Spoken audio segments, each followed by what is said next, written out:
नमस्कार प्यारे साथियों, पुनः स्वागत है आप सभी का अपने YouTube चैनल यूके टीचिंग परीक्षा पर। उत्तराखंड सहायक अध्यापक LT 2024 की परीक्षाओं को मद्देनज़र रखते हुए परिचर्चाएं चल रही हैं, जिसमें रोज़ आपके लिए 2 से 3 टॉपिक हम कवर कर रहे हैं। ठीक है, जुड़ना है। आज एक महत्वपूर्ण टॉपिक आपके लिए जिसमें हम टीम टीचिंग, ठीक है, टीम शिक्षण के बारे में हम परिचर्चा करने वाले हैं। यूनिट थर्ड, कौन सा यूनिट थर्ड का आपका है, जिसमें हम क्या टीम टीचिंग के बारे में परिचर्चा करेंगे। सिलेबस आपका बहुत हेल्दी है, उन लोगों तक पहुंचाने की कोशिश करें वीडियो जहां संसाधनों के क्या है अभाव है। एक दिन में 2 से 3 टॉपिक हम आपके लिए करवाएंगे, क्योंकि जो प्रस्तावित डेट है वो 30 जून आपकी LT एग्जाम का आ गया है। बाकी PDF आप नीचे मोर में जाना, मोर में डिस्क्रिप्शन ओपन करोगे तो वहां से आपको एक लिंक मिलेगा, लिंक ओपन करके आप ऑफलाइन इसके PDF को डाउनलोड कर सकते हैं। तो जुड़ जाइए, जानते हैं जिसे समूह शिक्षण या टोली शिक्षण भी कहते हैं। ठीक है,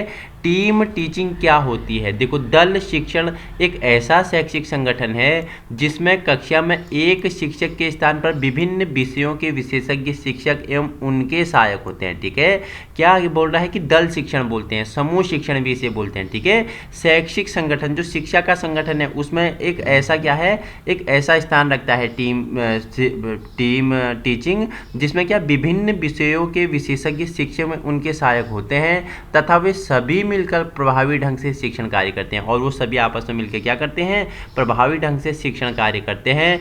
कुछ विद्वानों ने इसे टीम टीचिंग एवं इसे कोऑपरेशन टीचिंग भी कहा है, या इसका नाम दिया है। वर्तमान समय में शिक्षा तकनीकी के विकास के साथ साथ शिक्षण में नवीनतम उपकरणों की उपयोगिता को देखते हुए शिक्षाविदों ने टीम टीचिंग को एक महत्वपूर्ण साधन के रूप में स्वीकार किया है। कक्षा में शिक्षण अधिगम मतलब होता है सीखना, लर्निंग। ठीक है, शिक्षण अधिगम प्रक्रिया को अच्छी तरह से संचालित करें। लगभग 40 वर्षों से संयुक्त राज्य अमेरिका के स्कूलों में कक्षाओं में टीम शिक्षण का उपयोग किया जा रहा है। ठीक है, 40 वर्ष से भी अधिक जो संयुक्त राज्य अमेरिका के स्कूल हैं वहां इस विधि टीम शिक्षण का उपयोग किया जा रहा है। भारतीय विद्यालयों में दल शिक्षण के महत्व को ध्यान में रखते हुए इसके प्रयोगों पर भी बल दिया गया, और भारतीय विद्यालयों में भी दल शिक्षण, टीम टीचिंग, समूह शिक्षण के महत्व को ध्यान में रखते हुए इसके प्रयोगों को भी क्या किया गया, इस पे बल दिया गया है। अब जानते हैं इसका history and development of team teaching. ठीक है, कि टीम शिक्षण का इतिहास और विकास कैसा है। ठीक है, एक तो फर्स्ट वर्ल्ड वॉर के 1914 से 1918 के हिस्से में जानेंगे, और दूसरा हम सेकेंड वर्ल्ड वॉर, ठीक है, 1939 से 1945 वाले हिस्से में जानेंगे। 2 टुकड़ों हम इसके क्या इतिहास को जानने वाले हैं।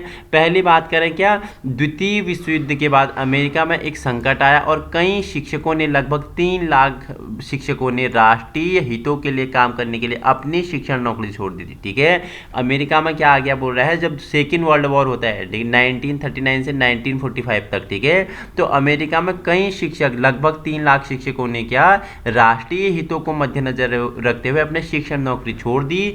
इसके परिणाम स्वरूप छात्रों की संख्या में वृद्धि हुई और 1954 में राष्ट्रीय स्तर के शिक्षण संस्थानों और विश्वविद्यालयों में एक प्रयोग किया गया, जिसमें शिक्षकों ने एक टीम या समूह के रूप में एक पाठ पढ़ाया। ठीक है, यह प्रयोग सफल रहा और क्या हार्वर्ड यूनिवर्सिटी, ठीक है, ने 1955 में इसी तरह की एक योजना शुरू की जिसे क्या लेक्सगेंटन स्कीम कहा गया। ठीक है, और वहीं घैया हैवी ने 1955 में एक योजना शुरू की जिसमें एक सहायक शिक्षक की मदद से टीम शिक्षण शामिल किया गया। ठीक है, वहीं 1956 में फोल्ड फाउंडेशन, ठीक है, फोल्ड फाउंडेशन ने शिक्षण हलकों को प्रभावी उपयोग का अध्ययन करने के लिए एक आयोग स्थापित करने के लिए वित्तीय सहायता प्रदान की, जिसने टीम शिक्षण के महत्व को मान्यता दी, और हार्वर्ड विश्वविद्यालय ने टीम शिक्षण के महत्व को जोर दिया। इसे 1957 में के द्वारा क्या लागू किया गया और 1961 में इसे क्या उपयोग में लाया गया। ठीक है, टीम शिक्षण को 1957 में लागू किया और 1961 में से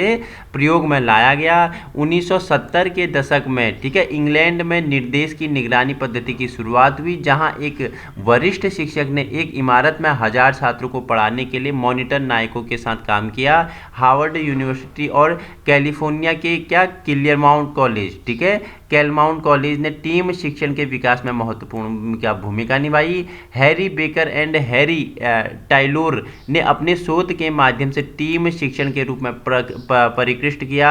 जे फ्रीमैन ने इसे 1960 में ब्रिटेन में विकसित किया और शिकागो विश्वविद्यालय के फिजिक्स चेस के प्रभावी शिक्षण की जरूरतों को पूरा करने के लिए टीम शिक्षण का उपयोग किया गया। अब वहीं प्राचीन भारतीय शिक्षा प्रणाली में इसे जाने अगर टीम शिक्षण को, तो गुरुकुल शिक्षा प्रणाली टीम शिक्षण का एक रूप का उपयोग करती थी जिसे नायक पद्धति कहा जाता था। आधुनिक समय में भारतीय स्कूलों और कॉलेजों में टीम शिक्षण का उपयोग करने का प्रयास किए जा रहे हैं। आइए जानते हैं टीम शिक्षण का अर्थ, परिभाषा है, meaning and definition of team teaching. ठीक है, जब दो या दो से अधिक शिक्षक एक दूसरे के साथ सहयोग करते हैं तो छात्रों के एक समूह को एक विशेष विषय पढ़ाते हैं तो इसे समूह शिक्षण या टीम शिक्षण या दल शिक्षण कहते हैं। ठीक है, जब दो या दो से अधिक शिक्षक एक दूसरे के साथ सहयोग करके, ठीक है, दो टीचर या दो से अधिक टीचर आपस में सहयोग करके छात्रों के एक समूह को विशेष विषय पढ़ाते हैं तो इसे क्या बोलते हैं? समूह शिक्षण, दल शिक्षण,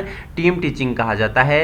शिक्षक अपने क्षेत्र के विशेषज्ञ होते हैं। शिक्षक क्या अपने क्षेत्र के क्या होते हैं? विशेषज्ञ होते हैं। वहीं शिक्षकों में एक शिक्षक पूरी टीम का नेता होता है जो पूरे सिस्टम को चलाता है, बाकी शिक्षक उसके निर्देशन में काम करते हैं। इस शिक्षण की सफलता टीम लीडर पर निर्भर करती है।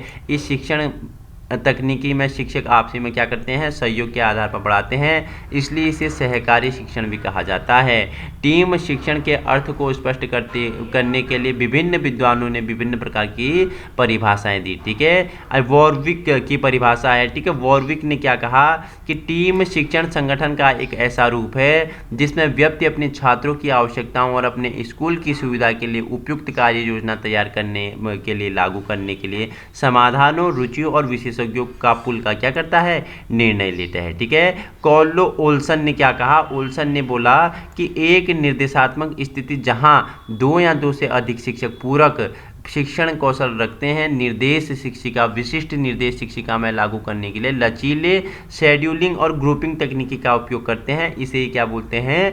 टीम टीचिंग कहते हैं। ठीक है, नेक्स्ट सेलियन एंड वुड ने क्या कहा कि टीम शिक्षण एक प्रकार का संगठन है जिसमें शिक्षण कर्मियों और उन्हें सौंपे गए छात्रों को शामिल किया जाता है, जिससे दो या दो से अधिक शिक्षकों को जिम्मेदारी दी जाती है एक साथ काम करते हुए पूरे या महत्वपूर्ण हिस्से के निर्देश के लिए छात्रों के एक समूह का इसमें उपयोग किया जाता है। तो ये इसके हमने परिभाषाएं जानी।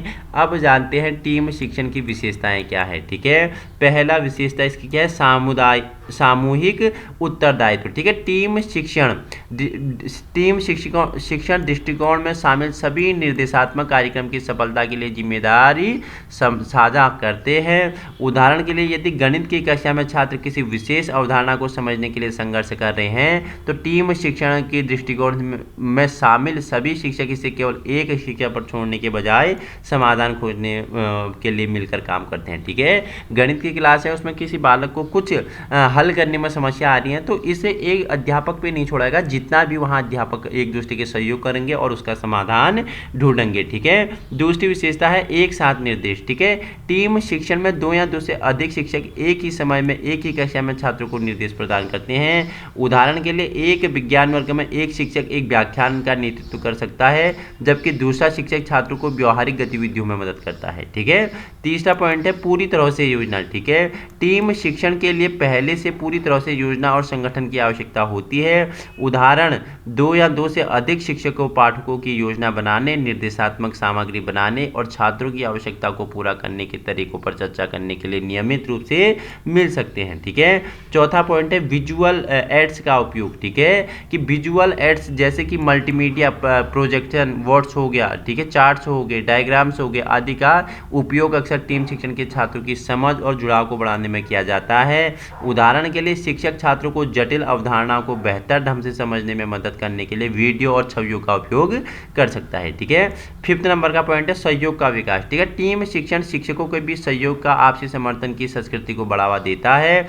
उदाहरण के लिए शिक्षक एक दूसरे की शिक्षा रणनीतियों को बेहतर बनाने के लिए प्रतिक्रिया और समाधान साझा कर सकते हैं। ठीक है, नेक्स्ट पॉइंट है विभिन्न क्षेत्रों के लिए क्या? एक्सपोजर। क्या होता है? टीम शिक्षण छात्रों के कई क्षेत्रों और विषयों के लिए एक्सपोजर प्रदान करता है। उदाहरण के लिए अंग्रेजी और सामाजिक अध्ययन के शिक्षकों की एक टीम अमेरिका साहित्य और इतिहास पर एक इकाई पढ़ाने के लिए कई सहयोग कर सकते हैं। छात्रों को गहरी समझ मिलती है, इसे क्या कि ऐसी समझ मिलती है कि कैसे दो विषय आपस में जुड़े हैं। ठीक है, नेक्स्ट पॉइंट है विशेषज्ञों की भागीदारी। कुछ मामलों में टीम शिक्षण में बाहरी विशेषज्ञों की भागीदारी शामिल हो सकती है, जैसे कि अनुभवी शिक्षक या विशेष विशेषज्ञ।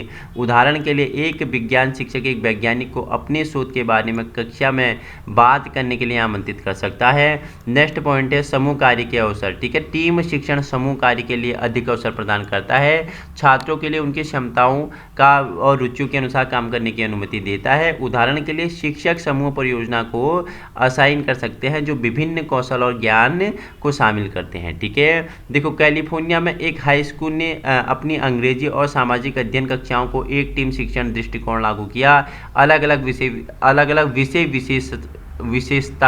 विशेषज्ञों ने वाले दो शिक्षकों ने मिलकर क्या किया, एक ऐसी सशक्त निर्देशात्मक योजना विकसित की जो साहित्य और इतिहास को एकीकृत करती है। उन्होंने छात्रों को ऐतिहासिक घटनाओं और साहित्यिक कार्यों के बीच संबंध को समझने में मदद करने के लिए समय रेखा और मानचित्र जैसे दृश्य साधनों का उपयोग किया। शिक्षकों ने समूह कार्य के अवसर भी प्रदान किए जिसमें छात्रों को दोनों विषय के क्षेत्रों में एकीकृत करने की परियोजना और गतिविधियों पर एक साथ काम करने की अनुमति मिली। परिणाम तो छात्रों के लिए अधिक आकर्षण और व्यापक सीखने का अनुभव और शिक्षकों के लिए अधिक सहयोगी और सहायक शिक्षण का वातावरण था। ठीक है, तो उदाहरण से समझा। अब जानते हैं टीम शिक्षण के सिद्धांत, प्रिंसिपल ऑफ टीम टीचिंग। ठीक है, तो पहला इसमें देखो क्या है, शिक्षकों का उनकी क्षमता के अनुसार उपयोग करना। ठीक है, क्या बोल रहा है, यूजिंग टीचर क्या अकॉर्डिंग टू देयर एबिलिटीज। ठीक है, टीम शिक्षण में शिक्षकों को उनकी ताकत और विशेषज्ञता के क्षेत्रों के अनुसार कर्तव्य सौंपे जाते हैं।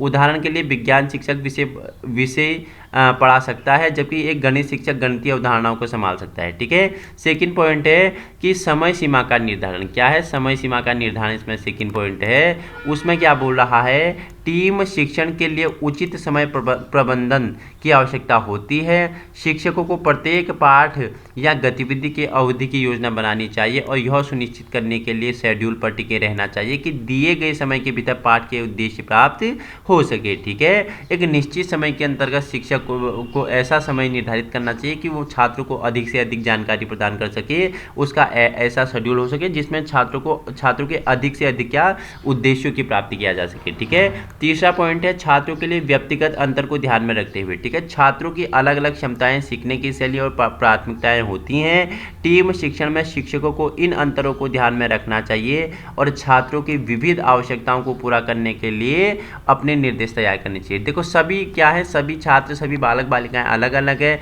उनकी सीखने की क्षमताएं अलग अलग हैं। क्या है, वो अलग अलग तरीके से सीखते हैं। तो ऐसी प्राथमिकता होती है कि टीम शिक्षण में सभी छात्रों के क्या अंतरों को ध्यान में रखना चाहिए और उनको क्या करना चाहिए, उनको एक अच्छी शिक्षा, प्रभावी शिक्षा देनी चाहिए। ठीक है, पॉइंट फोर्थ है पूर्व ज्ञान के आधार पर निर्देश के स्तर का निर्धारण। ठीक है, प्रभावी शिक्षण सुनिश्चित करने के लिए टीम शिक्षकों को अपने छात्रों के पूर्व ज्ञान का आकलन करना चाहिए और उचित स्तर पर निर्देश की योजना बनानी चाहिए। यह कक्षा में क्या बोरियत या भ्रम से बचने का मदद करता है। देखो अधिक हमें शिक्षण को अधिक प्रभावी बनना है तो क्या करना है, बच्चों के पूर्व ज्ञान को हमें जानना है, उसका आकलन करना है, उसके अनुसार क्या करना है, पाठ योजना करनी है। ठीक है, पॉइंट फिफ्थ है आपके लिए सीखने के लिए उपयुक्त वातावरण तैयार करना। ठीक है, टीम शिक्षण को सफल बनाने के लिए एक अनुकूल शिक्षण वातावरण तैयार किया जाना चाहिए। इसमें पर्याप्त कक्षा स्थान, सामग्री और संसाधन उपलब्ध कराना शामिल हो सकता है। ठीक है, नेक्स्ट पॉइंट है शिक्षकों को उनकी योग्यता के आधार पर जिम्मेदारी देना। टीम शिक्षण में प्रत्येक शिक्षक को उनकी योग्यता और विशेषज्ञता के अनुसार जिम्मेदारी सौंपी जानी चाहिए। उदाहरण के लिए एक संगीत पृष्ठभूमि वाला शिक्षक संगीत सिखा सकता है जबकि एक खेल कूद पृष्ठभूमि वाला शिक्षक शारीरिक शिक्षा को संभाल सकता है। जो जिस क्षेत्र में शिक्षक को क्या है विशेषज्ञता प्राप्त है उसे उसी फील्ड में काम करना चाहिए। संगीत का शिक्षक अच्छा संगीत सिखा सकता है, खेलकूद वाला पृष्ठभूमि वाला शिक्षक उसे अच्छा क्या शारीरिक शिक्षा में दक्षता प्रदान कर सकता है। ठीक है, सातवां पॉइंट है जानकारी के लिए उचित व्यवस्था करना। टीम शिक्षकों को यह सुनिश्चित करना चाहिए कि उनके पास निर्देश के लिए सभी आवश्यक संसाधन, सामग्री, जानकारी तक पहुँच हो। इसमें पाठों और गतिविधियों की योजना बनाना और समन्वय करना, शिक्षण रणनीतियों को साझा करना और पाठ्यचर्या परिवर्तन के साथ अध्ययन उपस्थित रहना शामिल है। ठीक है, नेक्स्ट है आपका शिक्षण कार्य की सतत पर्यवेक्षण। ठीक है, टीम शिक्षण को सीखने के उद्देश्यों को पूरा किया जा सकता है सुनिश्चित करने के लिए शिक्षण प्रक्रिया की बारीकी से निगरानी और मूल्यांकन की आवश्यकता है। शिक्षकों को सहयोगात्मक रूप से काम करना चाहिए और अपनी निर्देशात्मक रणनीतियों को बेहतर बनाने के लिए एक दूसरे को फीडबैक देना चाहिए। ठीक है, नेक्स्ट पॉइंट है छात्रों को सक्रिय रखना। टीम शिक्षण में छात्रों को सीखने की प्रक्रिया में सक्रिय रूप से शामिल होना चाहिए। छात्रों को रुचि प्रेरित और शामिल रखने के लिए शिक्षकों को विभिन्न प्रकार की शिक्षण विधियों और रणनीतियों का उपयोग करना चाहिए। ठीक है, शिक्षण को प्रभावी बनाने के लिए शिक्षक को विभिन्न प्रकार की विधियां और रणनीतियों का उपयोग करना चाहिए। नेक्स्ट पॉइंट है समूह के आकार का निर्धारण। ठीक है, टीम शिक्षण में समूह का आकार पाठ की जटिलता और उपलब्धता शिक्षकों की संख्या आधार पर निर्धारित किया जाना चाहिए। एक छोटा समूह आदर्श है क्योंकि यह अधिक व्यक्तिगत ध्यान को व्यक्तिगत निर्देश की अनुमति देता है।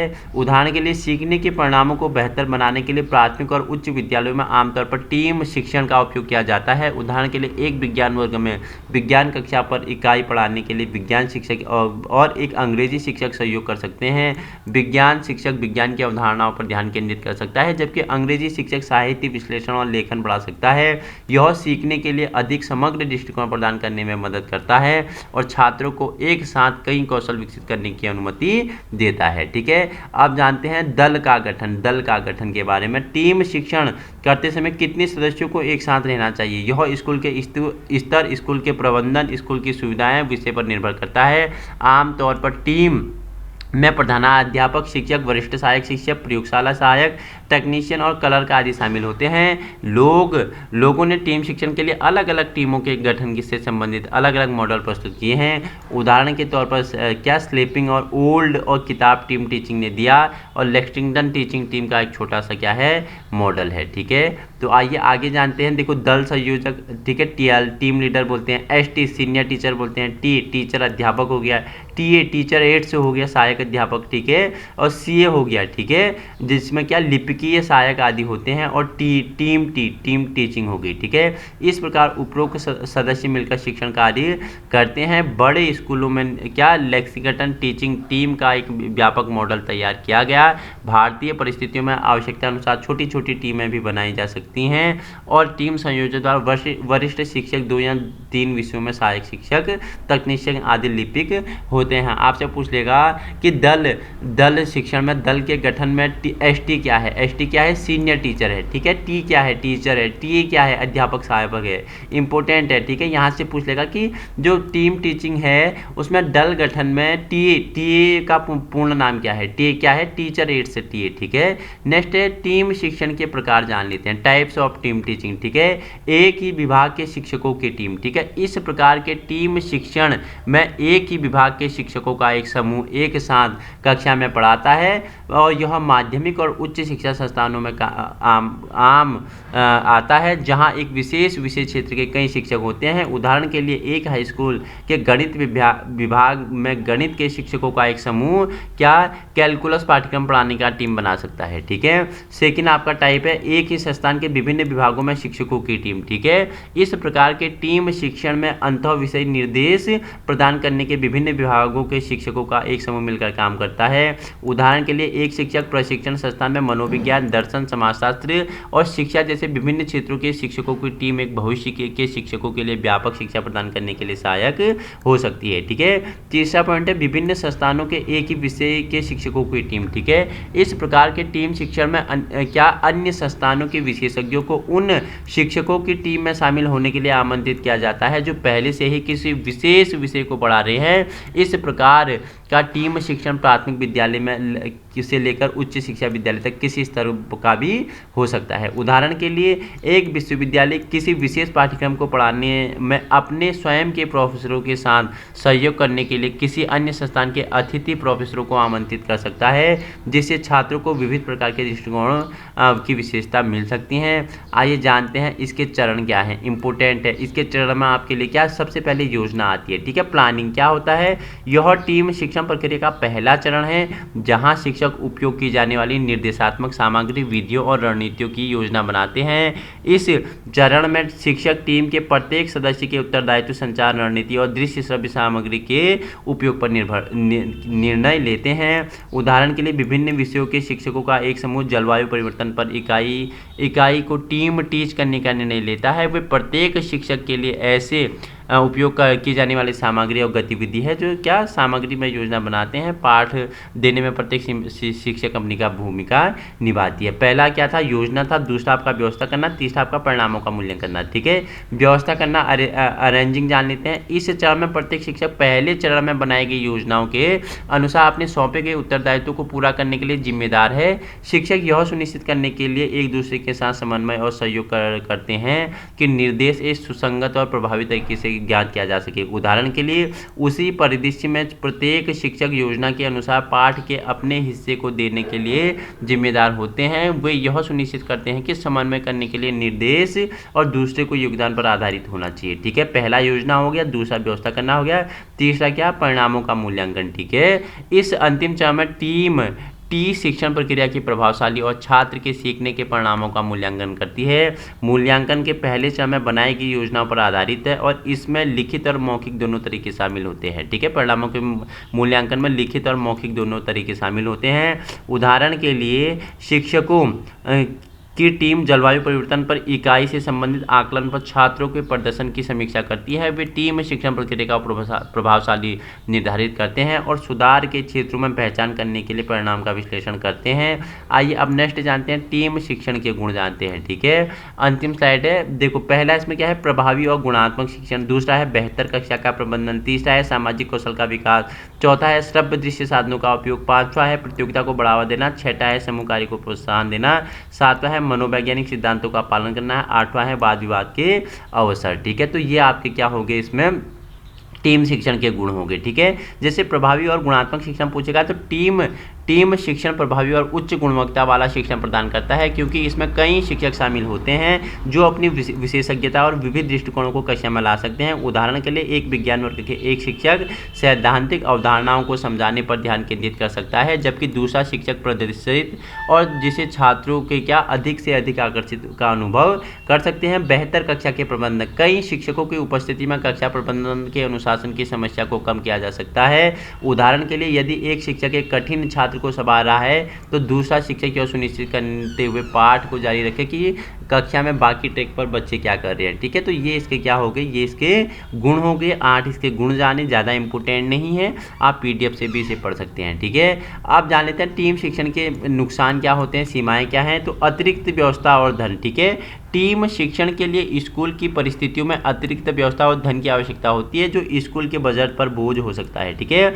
उदाहरण के लिए यदि किसी स्कूल को एक कक्षा के लिए कई शिक्षकों की व्यवस्था करनी पड़ती है तो यह शिक्षा की कुल लागत को बढ़ा सकता है। ठीक है, सेकंड पॉइंट है पारस्परिक सहयोग का समन्वय। ठीक है, टीम शिक्षण की सफलता टीम के सदस्यों के बीच सहयोग और समन्वय पर आधारित होता है। यदि टीम शिक्षण के सदस्यों के बीच सहयोग की कमी है तो टीम शिक्षण सफल नहीं हो सकता है। ठीक है, अगर टीचरों के भी सहयोग नहीं है तो कैसे टीम टीचिंग सफल होगा, नहीं होगा, क्योंकि जो टीम टीचिंग है इसमें क्या होना है कि आपस में टीचरों का क्या होना है, सहयोग होना है और शिक्षण विधि को आसान बनाना होता है। ठीक है, थर्ड है टीम के सदस्यों की अनुपस्थिति। टीम शिक्षण के पहले से तैयारी करनी पड़ती है। यदि टीम का कोई एक सदस्य अनुपस्थित हो जाता है तो समूह टीम शिक्षण में बाधा उत्पन्न कर सकता है। ठीक है, उदाहरण के लिए यदि एक शिक्षक अनुपस्थित रहता है तो दूसरे शिक्षक को अनुपस्थित शिक्षक के हिस्से को भरना पड़ सकता है, अतिरिक्त कार्यभार बना रहता है। अगर शिक्षक नहीं आया तो दूसरे शिक्षक को उसका पदभार भरना पड़ेगा और ये उस पर अतिरिक्त बर्डन या